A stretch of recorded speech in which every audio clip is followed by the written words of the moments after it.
Sebelum melanjutkan, jangan lupa subscribe dulu. Terima kasih. Bab 514, haruskah aku mengucapkan selamat? Dalam 2 hari berikutnya, Liang Muxie tidak datang ke universitas. Mu Qi akhirnya bisa bernapas lega. Dia tidak takut padanya. Dia hanya menganggapnya sebagai masalah. Saudara Liang tidak terlihat seperti orang biasa. Tidak heran mereka disebut keluarga misterius. Akan lebih baik jika dia tidak melihat mereka. Kita seharusnya berangkat besok. Namun, Profesor meminta kita untuk kembali ke Jianchuan terlebih dahulu. Mari kita ucapkan selamat tinggal kepada rekan satu tim kita terlebih dahulu, kata Feng Sanshan kepada Mu Qi. Dia tahu Mu Qi tidak suka bersama rekan satu timnya. Tidakkah kamu menemukan calon suami yang kaya? Ayo pergi. Menyelesaikan kasus ini lebih penting. Mu Qi mengangguk. Kemudian, mereka mengemasi barang bawaan mereka. Tidak dapat dipungkiri bahwa anggota tim lainnya akan mencibirnya. Kamu adalah orang yang dipilih oleh profesor, tentu saja kamu berbeda dari kami, mahasiswa biasa. Bukankah dulu kamu membenci Mu Qi, Feng Sanshan? Sekarang kamu sudah belajar cara menyanjungnya. Mu Qi mendengar ejekan itu sebelum masuk ke mobil. Dia langsung berkata kepadanya, kapan kamu melihatnya menyanjungku? Kita masih musuh. Maafkan saya, Nyonya. Jika Anda begitu setia kepada putra mahkota, Anda seharusnya tidak merayu tuan muda kedua dari keluarga Liang.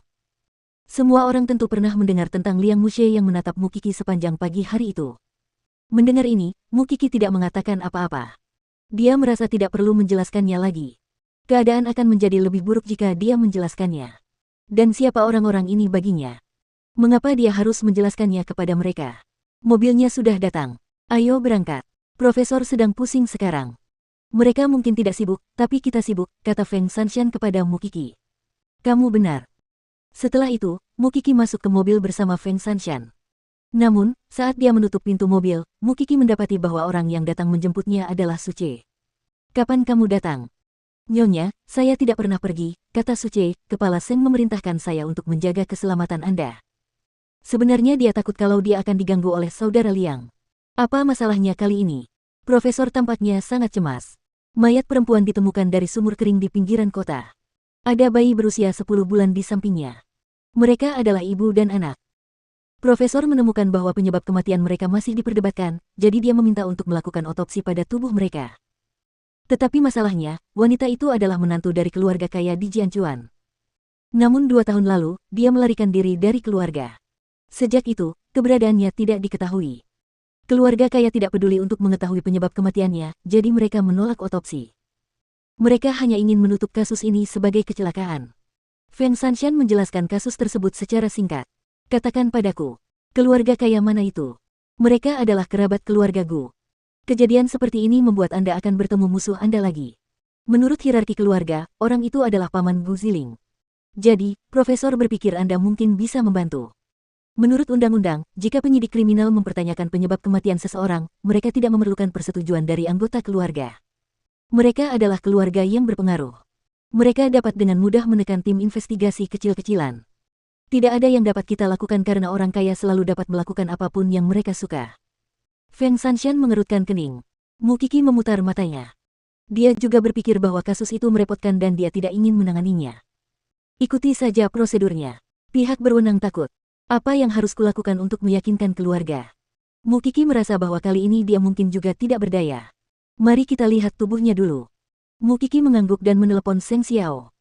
Seng Xiao mengatakan kepadanya bahwa dia akan pergi ke laboratorium forensik. Seng Xiao sudah mendengar Mu Qi menyebutkan kasus itu 2 hari yang lalu, jadi dia tidak mengatakan apa-apa. Mengenai masalah dengan saudara Liang, entah bagaimana semuanya sudah terpecahkan. Sore harinya, mereka berdua memasuki laboratorium forensik. Melihat sang profesor berdiri tak berdaya di samping wastafel, mereka pun menghampirinya. Bagaimana perkembangannya, Profesor?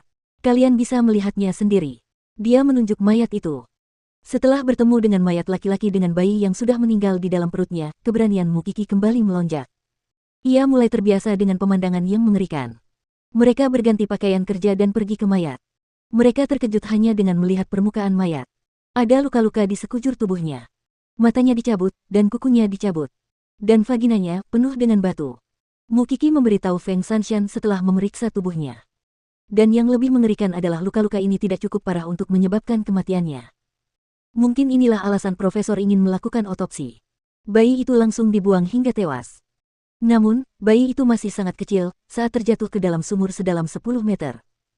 Feng Shanshan berhenti, tetapi Mu Qiki sudah bisa membayangkannya dalam benaknya. Dan keluarga masih bersikeras itu adalah kecelakaan. Ini tentang rahasia keluarga itu. Jika rahasia itu terbongkar, itu akan menjadi pukulan berat bagi mereka. Kau tahu itu, Mu Qiki menjelaskan kepada Feng Shanshan, beberapa keluarga kaya bisa menghadapi hukum secara langsung. Namun, sebagian besar dari mereka tidak bisa. Mereka menganggap nyawa manusia dan hukum tidak ada apa-apanya, apalagi rasa keadilan. Qiki, apakah ada yang bisa kamu lakukan? Profesor itu ingin membujuk keluarga untuk menyetujui otopsi melalui Mu Qiki. Almarhum menghilang selama 2 tahun, tetapi mengapa suaminya tidak mengajukan gugatan cerai ke pengadilan? Jika mereka bercerai, maka kita tidak perlu meminta persetujuan mereka. Dengan begitu, kasusnya akan lebih mudah diselidiki. Profesor, bukannya saya tidak ingin membantu, tetapi saya tidak punya hubungan apapun dengan keluarga Seng lagi. Selain itu, keluarga Gu membenci saya. Lebih baik polisi yang melakukan pekerjaan itu daripada saya. Profesor itu mengangguk. Kau benar. Aku akan membiarkan polisi memverifikasi hubungan antara almarhum dan suaminya. Bagaimana dengan kekasihnya, Profesor? Kami tidak dapat menemukan petunjuk apapun di rumahnya sampai sekarang. Mu Qiki mengangguk dan menatap ibu dan anak yang menyedihkan itu lagi. Mereka jelas mati karena balas dendam. Selain itu, polisi juga mendatangi keluarganya. Namun, mereka menolak untuk bekerja sama. Mereka pasti takut mendapat masalah. Mereka hanya ingin melindungi diri mereka sendiri. Sungguh mengerikan bagi seorang wanita yang menghilang selama 2 tahun dan tiba-tiba meninggal secara tragis. Mu Qiki bertanya-tanya betapa menjijikkannya perasaan Gu Ziling saat mendengar berita itu. Mu Qiki baru bisa pulang jam 10 malam. Saat melihat lelaki itu, dia teringat sesuatu. Xiao Xiao, kasusnya ada hubungannya dengan keluarga Gu. Haruskah aku mengucapkan selamat padamu untuk itu? Seng Xiao membelai kepalanya dan tersenyum. Saya sudah memikirkannya dalam perjalanan pulang. Saya tahu saya tidak bisa banyak membantu dalam kasus ini karena hubungan kami dengan keluarga Gu. Namun, ibu dan putranya sangat menyedihkan karena meninggal dengan cara yang tragis. Saya benar-benar merasa harus mencari tahu siapa pembunuhnya. Saya merasa tidak berdaya. Kamu tidak seharusnya mengatakan kamu tidak bisa sebelum kamu mencoba, bukan?